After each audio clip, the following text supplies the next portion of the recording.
रांगण्याच्या वयात पोहायला शिकली वेदा सरफरे, जलपरीचा अविश्वसनीय विक्रम। मंडळी, एक कल्पना करा, तुमच्या घरात एक चिमुकलं बाळ आहे जे अजून धड चालूही शकत नाहीये, पण ते पाण्यामध्ये जलपरीसारखं पोहतंय। विश्वास बसणार नाही, पण महाराष्ट्राच्या एका 1 वर्ष 9 महिन्यांच्या मुलीने हे करून दाखवले। ती आहे रत्नागिरीची वेदा सरफरे। होय, तुम्ही अगदी बरोबर ऐकलं। वेदाचं वय अवघं 1 वर्ष 9 महिने आहे, म्हणजे नुकतीच रांगायची किंवा चालायची तिची वेळ। पण या वयात लहानग्या जलपरीने पाण्यावर आपली जादू दाखवली आहे।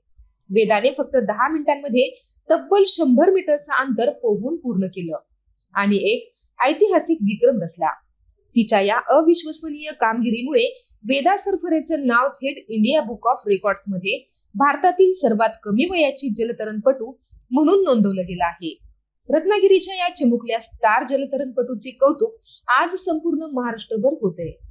पण हा विक्रम असाच काही झाला नाहीये। यामागे आहेत वेदाची मेहनत आणि तिचे प्रशिक्षक महेश विलके यांनी तिची पाण्याशी असलेली नैसर्गिक आवड लवकर ओळखली।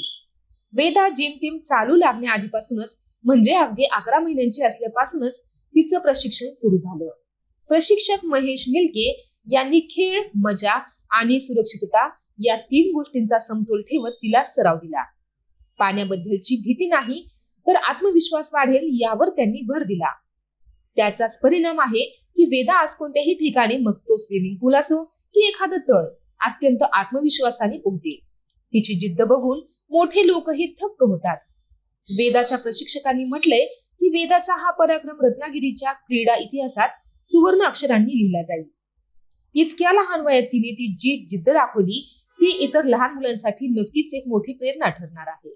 वेदा सरफरे हिची कामगिरी ही केवळ तिच्या कुटुंबियांसाठीच नाही, तर संपूर्ण कोकण आणि महाराष्ट्रासाठी अभिमानाची गोष्ट आहे। या छोट्या जलपरीमध्ये इतकं जबरदस्त कौशल्य आहे की भविष्यात ती राष्ट्रीय आणि आंतरराष्ट्रीय स्पर्धांमध्ये भारताचं नाव मोठं करेल, अशी अपेक्षा आपल्या सगळ्यांना आहे। तर मंडळी, तुम्हाला काय वाटतं? वेदा भविष्यात ऑलिम्पिक मध्ये मेडल जिंकेल का? कमेंट्स मध्ये नक्की सांगा।